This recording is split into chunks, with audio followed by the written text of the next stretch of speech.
درود فراوان دوستان، سال نوتون مبارک. خیلی خوش اومدید به کانال کامبک در سال 1404. امیدوارم سال خوبی برای همه مردم ایران باشه. امروز در خدمتتون هستیم با مسابقه امروز میتونم بهتون بگم هم مسابقه میتونه راحتی باشه براتون، هم مسابقه سختی. در مورد اینه که عکس‌ها تارن، فیک شدن، 10 ثانیه فرصت دارید حدس بزنید، بازیکنی که بهتون نمایش داده میشه. اگر درست حدس بزنید 2 امتیاز میگیرید، هر کسی هم که زودتر زنگو بزنه میتونه بگه. اگر هم اشتباه بگید طرف مقابلتون میتونه این حدسو بزنه. فقط تصاویر فرقی نمیکنن، یعنی فیدشون هیچ فرقی نمیکنه، ثابته. پس کارتون سخت تره. ولی اگر هم بتونید از روی استایل بازیکن یا از روی تیم بازیکن تشخیص بدید و اطلاعاتتون خوب باشه، خیلی راحت میتونید تشخیص بدید. تو بازیکن‌های راحت هست، بازیکن‌های سخت هم هست. اگر هم احتیاج داشتید و طرف مقابلتون هم قبول کرد که یک اطلاعات خیلی کوچیکی، اونم فقط 3 بار در قبل از حدس اطلاعات خیلی کم و کوچیک در مورد بازیکن بدم، چون ممکنه باز هم نتونه طرف مقابلش حدس بزنه و با اون اطلاعات کم خودش بتونه حدس بزنه. اگر طرف مقابلتون قبول کرد، حتی اکثر 3 بار فقط در طول بازی میتونید بخواید که اطلاعات کمی بهتون بدید.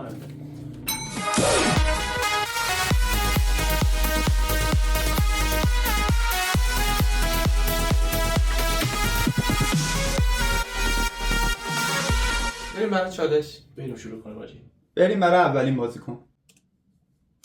میلان. پاولو مالدینی. درسته؟ من با زلاتان اشتباهی گرفتم. دو شک بودم. محمد رضا میلانیه دیگه. باز ایتالیا. باز ایتالیا سری صادق. تو سر رومی. بفرمایید. کاملا شد کار. امتیاز داره. خب محمد رضا، تو که انقدر میلانی و اهل ایتالیا، یه اطلاعات کوچیک میتونی بدی؟ مثلا چند بار پاولو مالدینی قهرمان اروپا شده با میلان؟ میلانی باز 4-5 اگه اشتباه نکنم. 5 بار با میلان قهرمان اروپا شده. یه چیزی بگم، 25-6 سال بازی کرده واسه میلان. بعد از سال اگه اشتباه نکنم 86 نه از سال 80 داره 86 فقط میدونم تا کلی سال واسه میلان بازی کرده. واسه همین گفتم، چون اکثر قهرمانی میلان هم داخل اون موقع بودن. خب اوکی، بریم برای دومین بازیکن. ستروف اگه اشتباه نکنم. سیدورف میگم. سیدورف. نه باید زنگو میزدی دیگه. یه چیزی گفتی که محمد متوجه شد. سیدورف درست بود. سیدورف اشتباه گفتم، یادم رفته بود. عاشقشم. خب تو میتونی اطلاعاتی بدی از سیدورف؟ من سال 2006 که فوتبال شروع کردم، موقع پی اس که 6 بازی می‌کردیم. سیدورف سیدورف عالی بود، یعنی جزء هافبک‌های فوق‌العاده تیم میلان اشتباه نکنم یا اینتر بود. میلان بود. اینکه یه حالت کمپانیتور بروز داشت دیگه. خب 2 امتیاز شیرین. جالبه که بدونید هم با رئال هم با میلان قهرمان اروپا شده. تو رئال هم بازی کرد. بله، سیدورف هم با رئال هم تو میلان و اگر اشتباه نکنم حتی با آژاکس هم فکر می‌کنم قهرمان اروپا شده. دقیق یادم نیست ولی فکر می‌کنم با آژاکس هم قهرمان اروپا شده. خب بریم برای سومین بازیکن. محمد رضا، اگه ببین الان سیدورف اشتباه گفتی، محمد فهمید. اگر حتی به اشتباه کوچیکم زدن باید زنگ بزنی. نه دیگه، وقتی اشتباه می‌کنی اگر حد زدی زنگ یادت نره. زنگ یادت نره. سومین بازیکن که معلومه یه بازیکنی که ماش بلند باشه، کاپیتان باشه، لوگو رئال مادرید اونم با اسپانسری این تایم داشته باشه، کسی جز راول گونزالس اسپانیایی. دیگه در مورد رئال افسانه‌ای چی میشه گفت دیگه؟ 3 بار قهرمان اروپا با رئال مادرید، قهرمانی با اسپانیا داره داخل. درسته احسن. یه نکته خیلی کوچیکی اشاره کنم، قبل از اینکه رونالدو بیاد بشه اسطوره رئال، بزرگترین اسطوره رئال مادرید بوده. تاج سر ماست. رئالی. چهارمین بازیکن. نستا گاتوزو. من میگم نستا. درسته. نستا. بابا چرا از ایتالیا؟ پاولو مالدینی در ایتالیا و میلان. ببین سوای دوست دارم. آقای نستا برای پنجمین بازیکن. زلی. چی شد؟ چرا سیس این شکلی داره؟ ببین یه سیس ژاویتور داره ولی کلش به ژاوی نمیخوره، میدونی؟ حس میکنم برای زمانی که رونی مو داشت. آها رونی، فکر می‌کنی رونیه؟ رونیه متا. میخواید جفتتون اوکی یه کوچولو اطلاعات بدم؟ اطلاعات اگه بعید میدونم با اطلاعات هم بعید میدونم. ببینیم شاید به این رونی بازیکن مونتنگروه. جدی میگی الان کاملا خب بازم تو سال 1997 بعد از رونالدو نازاریو دومین بازیکن برتر دنیا شده. آها چیز حاجی ببین یه دونه رئال هم اروپای بوده. جنوبی بله رالیه. یه اروپای جنوبی یه دونه بازیکن ببین خیلی بازی بودن دادن. آره اگر با همون دست بازی کرد یعنی جفتتون شرط نمی‌دونید. نداره. یعنی پردراگ موجودوویچ بازیکن اهل رئال، بازیکن اهل مونتنگرو رئالی و دومین بازیکن برتر دنیا سال 1997 بعد از رونالدو نازاریو. با بعدی ایتالیاست دیگه. بریم برای ششمین بازیکن.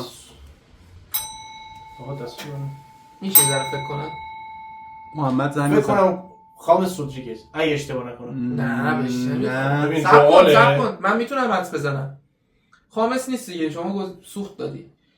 با نتونه حدس بزنه. آره بگم اگه بعدش نتونه دیگه. میشه بود. چرا تا ندیگه؟ صبح اینجوری میتونیم حدس نه بزنیم. نه دو تا سه تا آدم میتونه چیز کنه. ببین باز ایتالیاست. نه ایتالیا نیست. باز ایتالیاست.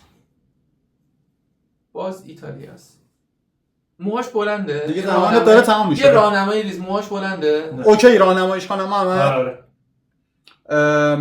با رئال قهرمان اروپا شده 2 بار، ماشاءالله. 1 بارم با میلان، با آرژانتین کاکا؟ نه کاکا. با آرژانتین هم کوپا آمریکا برده. آرژانتینیه؟ بله. دیماریا. نه هیگواین؟ نه دیگه زمانتون تموم شد. فرناندو رودندو بازیکن اهل آرژانتین 2 بار با رئال قهرمان اروپا شده، 1 بارم با میلان. خیلی چیزه خیلی جدیدتره اون چیز. برای هفتمین بازیکن. ببین هلندیه. ببین چهرهش ببین اینجوری که من دارم نگاه می‌کنم شبیه رایکارده. رایکار؟ نه نظر پله نیست. اگر شاید داداش اشتباه میگه می‌کنم. هلندیه. شاید نه اشتباه می‌کنم. هلندیه. معلوم که یه راهنمایی هلندیه بله. نمی‌شناسم. راهنماییش کنم محمد رضا یا نه؟ آره، راهنمایی کن.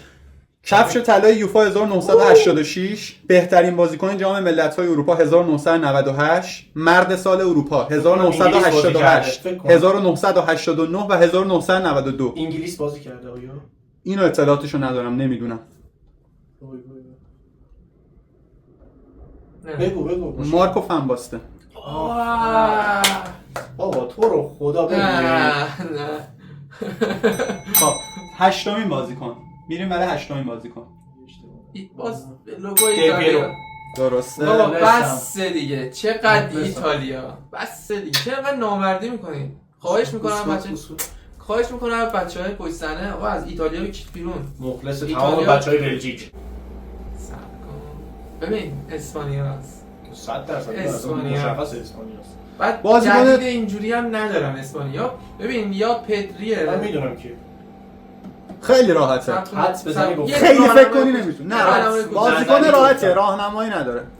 سریع کی موهاشو من یه راهنمایی کنم. نه بذار اگه نتونست تو بگو. بذار یه راهنمایی بکنه. نه آقا میخواد حریف من میخواد راهنمایی خب اگه میخوای خودم راهنماییش کنم. چی خوردی؟ اگه اوکی خودم راهنماییش یه کنم. کوچولو راهنمایی کن من نه من اوکی نیستم. خب بارسایی بودنش معلومه، مهاجم بوده تو اولین سال داوید بیا احسن، درسته. داوید بیا دوستان عزیزی که در داوید خانه بیا. نشستید اینجا خواهش می‌کنم تو کامنت‌ها سر جالبه که تو اولین سال خیلی چیز کرد. 20 یک ساعت و نیم بود دیگه. من تو سالم دیگه فکر اطلاعات میدم. ببخشید. تو اولین سال حضورش تو بارسا دوگانه برده، هم لیگ قهرمانان هم لالیگا. این بله. بازیکن جدید داوید ویا. نه داوید ویا. بله. خب بریم برای بازیکن بعدی و آخرین بازیکن. بله بویان. آقا نه بویان. نه دوست داشتم نه، حدس نه، تو ولی اون مهاجم بود. این مهاجم نه، میشه. دکوه این آفرین. دکوه شبیه بویانه. این دکوه موقعی که اینو گذاشتم گفتم اشتباه میکنید که این دکوه. بویان کرکیچ بود، کورکیچ بود، مهاجم بود، قد کوتاهی داشت. داره داد بیداد. فکر کردم بویان. هافبک پرتغالیالو به نظرتون چرا از فوتبال خدافظی کرده؟ خدافظی فوتبال چش نمیدونم ولی میدونم از بارسا به خاطر چیز هست شد، به خاطر اینکه مشروب و اینجور چیزا خورد، بعد اگه اشتباه نکنم کردنشو بیرون اون زمان بارون. ولی خب دلیل اینکه دوست نداشته از فوتبال خدافظی کنه، ولی انقدر حتی تو تمریناتش مصدوم میشده به خاطر مصدومیت‌های پی در پی مجبور شده که از فوتبال خداحافظی کنه. برزیل و اروپا. خب بریم ببینیم کی بیشتر تونست جواب بده. فکر کنم مساوی شدیم. من یه نگاه بندازم، شما با دوستان باشید تا من بهتون نتایج بگم.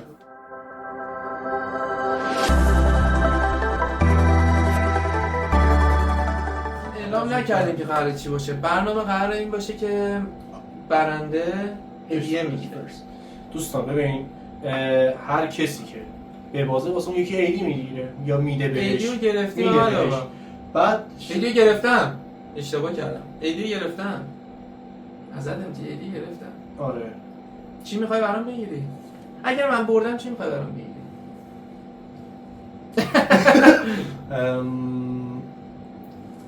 النصر رو داری رونالدو، چون میدونم خیلی رونالدو فنی، پس اینتر میامی مسی رو واسه کیف کنه. بابا چرا؟ آره خیلی صابون به دلتون نزنید چون جفتتون هم 3 تا حد زدید. آره 3 تا حد زدید. اولش خیلی خوب شروع کردید ولی 3 تا بازیکن رو پشت سر هم نتونستید جواب بدید. آره چیز بود مساوی شدی؟ فن باستن بود، پراگرگ موجودوویچ بود و فرناندو رندو. یه دونه دیگه عکس میتونیم انتخاب کنیم. آره یه عکس طلایی. بریم عکس طلایی. بریم عکس طلایی. بریم عکس. خب بریم برای حدس بازیکن آخر رو هر کس بتونه درست حدس بزنه این چالش رو برده. یه لحظه بچه‌ها شلوغ نکنید. یه بازیکن براتون انتخاب کردم. اگه بتونید درست حدس بزنید هر کدومتون، چون 3-3 مساوی بودید بازی رو بردید. 3 2 1. کافو. نه صوت فعلا نمیتونیم محمد حدس بزنی. فکر کنم سانچز تاتنهام باشه. نه اگه جفتتون موافقید یه راهنمایی بکنم. بارسا بازی میکرده.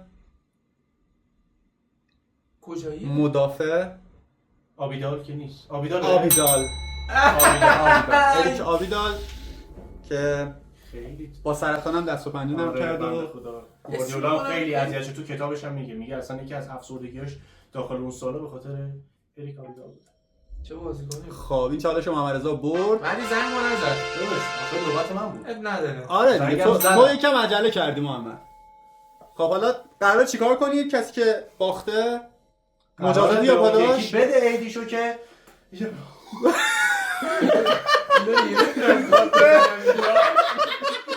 گیره نفر نفر نمیکشی. بده یه میدم بده ایدی تو. ولی بیایید یه قانونی بذاریم. امیدوارم از هیئت جوری این درخواست دارم از سری‌های بعدی از ایتالیا کمتر هیئت جوری نیست احتمالاً اون. هر چی گفتی تو ایتالیا بود. دوستان اون هیئت آبیدال جوری نیست. جولی بعید میدونم جوری باید باشه. بچه کامنت کنید. آقا یه جولی. لحظه وایسا. الان مگه آبیدال توی لیگ اسپانیا بازی نکرده توی بارسلونا؟ بله اصلا کار به آخرین گل مگه یه نداره. پاس گل البته نه پاس گل داده گل هم زده. اطلاعات یه غلط گل مقابل به رئال بچه‌ها زده. نده. آره یه فکر گل کنم. مقابل رئال زده. من رئالی الان سوختم اینطوری حرفشو. عاشقتم واسلام دوستتون دارم. ما رو فالو سابسکرایب آهن پلاستیک هر چی میتونید تو پای میام آهن ایدی تو میدم. خدافظ. سابسکرایب کنید بچه‌ها. خدافظ.